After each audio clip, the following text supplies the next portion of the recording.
Glasgow is not Scotland's capital, but in many ways it has often felt like Scotland's urban engine room. Sitting on the banks of the River Clyde in west-central Scotland, it is the country's most populous city and one of the largest cities in the United Kingdom.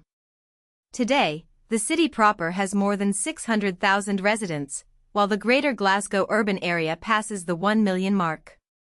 The wider city region is home to more than 1.8 million people, roughly a third of Scotland's population. That scale matters, because Glasgow is not just a place on a map. It is a concentration of universities, finance, industry, shopping, culture, sport, and working-class identity, all packed into a dense urban landscape. Its story is the story of a city that rose quickly, changed dramatically, and kept reinventing itself through prosperity, hardship, and renewal. The starting point is much smaller than the modern city suggests. Glasgow began as a rural settlement near Glasgow Cathedral, descending toward the River Clyde. In its earliest form, the river was not yet the global industrial artery it would become. The settlement's importance first came through religion and local authority. It developed around a medieval bishopric and became an episcopal burgh, later gaining the status of a royal burgh. These foundations gave Glasgow a civic and institutional weight before it became an industrial giant. The cathedral area symbolizes that older city, religious, compact, and connected to medieval Scotland. The modern metropolis grew outward from this core, but the early pattern is important. Glasgow was not built overnight by factories alone. It accumulated importance through church, education, trade, local power, and geography, with each layer preparing it for a much larger role. One of Glasgow's great turning points came in the 15th century with the establishment of the University of Glasgow. Founded in 1451, it helped turn the city into a centre of learning and intellectual life. That mattered especially during the Scottish Enlightenment in the 18th century, when Scotland became known for advances in philosophy, science, economics, medicine, and education. Glasgow's university gave the city more than prestige, it gave it networks, trained professionals, and a culture of inquiry. A city that could educate merchants, engineers, doctors, and thinkers was better equipped to participate in the modern world. As Glasgow expanded, education remained one of its defining strengths. Even today, it is known as a leading Scottish city for university education and research. That continuity links the medieval burgh to the modern knowledge economy. The River Clyde was the geographic advantage that changed Glasgow's destiny. From a settlement close to the river, the city expanded into Scotland's largest seaport and became one of Britain's major ports by tonnage. Rivers often shape cities quietly at first, then decisively. For Glasgow, the Clyde became a route for goods, people, industry, and capital. The city's port functions encouraged commerce, shipbuilding, engineering, warehousing, and finance. As global trade grew, Glasgow's position became more valuable. The river connected local enterprise to the Atlantic world and the wider British economy. This is why Glasgow became so closely associated with industrial and imperial Britain. Its location was not ornamental, it was operational. The Clyde helped turn Glasgow from a regional town into an industrial city with international reach. By the Victorian and Edwardian eras, Glasgow was commonly referred to as the second city of the British Empire. That phrase was not just civic boasting. It reflected the scale of Glasgow's industry, port activity, population growth, and imperial connections. The city became strongly associated with shipbuilding, heavy engineering, commerce, and urban modernity. In this period, Glasgow's wealth produced impressive architecture, institutions, and public spaces. But the same expansion also brought overcrowding, poverty, and stark inequality. Like many industrial cities, Glasgow's rise was double-edged. It generated opportunity and global importance, while also placing enormous pressure on housing, public health, and working conditions. To understand Glasgow honestly, both sides have to be kept together: the grandeur of an imperial industrial city and the human cost of rapid urban growth. The numbers show how quickly Glasgow grew. In 1893, Glasgow became a county in its own right, after previously being part of the historic county of Lanarkshire and later expanding into areas once linked to Renfrewshire and Dunbartonshire. Its official boundaries expanded repeatedly in the early 20th century, especially in 1912, 1926, 1931, and 1936. The historic city area of 12,975 acres more than tripled to 39,725 acres. Population growth was just as dramatic. Glasgow reached more than 1 million people in the 1921 census, remained above 1 million until 1965, and peaked in 1938 at more than 1.12 million.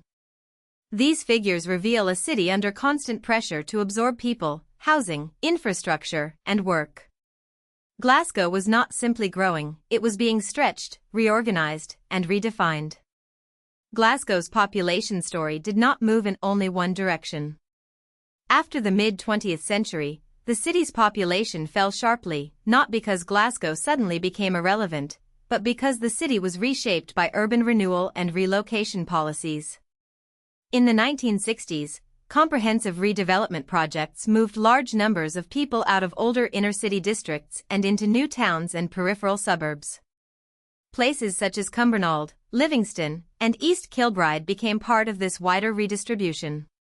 The goal was often to address overcrowding, poor housing, and industrial-era urban problems. But the result was also social disruption. Communities that had been tightly rooted in particular streets and districts were scattered. Glasgow's modern population figures therefore need context. A smaller city proper can still sit at the heart of a much larger metropolitan region. Today Glasgow is administered by Glasgow City Council and is one of Scotland's 32 unitary council areas. It is divided into 23 wards, each representing parts of the city within its boundaries. That administrative structure may sound dry, but it matters because Glasgow's identity is strongly neighborhood-based. Different districts carry different histories, accents, reputations, and cultural associations. The density of the city also shapes daily life. Glasgow's population density is much higher than Scotland's national average, making it feel distinctly urban in a country often imagined through mountains, islands, and rural landscapes. This contrast is part of Glasgow's character. It is Scottish, but not postcard Scotland. It is dense, civic, energetic, and metropolitan, with a built environment that reflects centuries of expansion, decline, renewal, and adaptation. Culture is one of the reasons Glasgow remains internationally recognized. The city's institutions include the Hunterian Museum and Art Gallery, the Burrell Collection, Kelvingrove Art Gallery and Museum, the Royal Scottish National Orchestra, the BBC Scottish Symphony Orchestra, Scottish Ballet, Scottish Opera, the Royal Conservatoire of Scotland, the National Piping Centre, and the Citizens' Theatre. This range is important because it shows Glasgow as more than an industrial memory. It is a major cultural city with museums, orchestras, theatre, ballet, opera, music education, and heritage institutions. In 1990, Glasgow became European Capital of Culture, a milestone that helped reshape external perceptions of the city.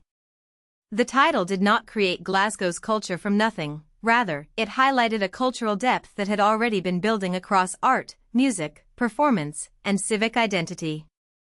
Glasgow's architecture also tells the story of its changing fortunes. The city is known for Victorian and Edwardian buildings, grand civic structures, tenements, industrial remnants, and cultural landmarks. Architecture here is not just decoration, it is a record of ambition. Public buildings and museums reflect the confidence of a city that once saw itself as one of the great centers of the British Empire. Tenement streets revealed the density and social organization of industrial Glasgow. Later redevelopment shows the attempts to solve urban problems through modern planning, sometimes successfully and sometimes controversially. Walking through Glasgow means moving through overlapping eras: medieval religion, Enlightenment learning, imperial commerce, industrial labor, post-war reconstruction, and contemporary cultural renewal. Few British cities make those layers so visible in everyday streets. Sport is another central part of Glasgow's identity, especially football. The city is famous worldwide for the old firm rivalry between Celtic and Rangers, one of the most intense and culturally loaded rivalries in association football. But Glasgow's football importance goes even deeper. The Partick area of the city is significant as the location of the first international football match in 1872. That fact places Glasgow near the beginning of football as a global organized sport. Football in the city is not merely entertainment. It carries history, community, identity, and sometimes division. Like the city itself, Glasgow football is passionate, crowded with meaning, and impossible to separate from social context.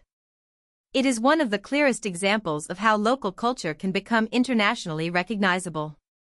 Modern Glasgow is a city of contrasts, historic and contemporary, proud and self-critical, industrial in memory yet cultural in reputation. It remains a leading center in Scotland for education, research, finance, commerce, shopping, media, music, fashion, and transport connections. It is also one of the most visited cities in the United Kingdom, attracting people not only for landmarks, but for atmosphere. What makes Glasgow compelling is not a single monument or simple historical label.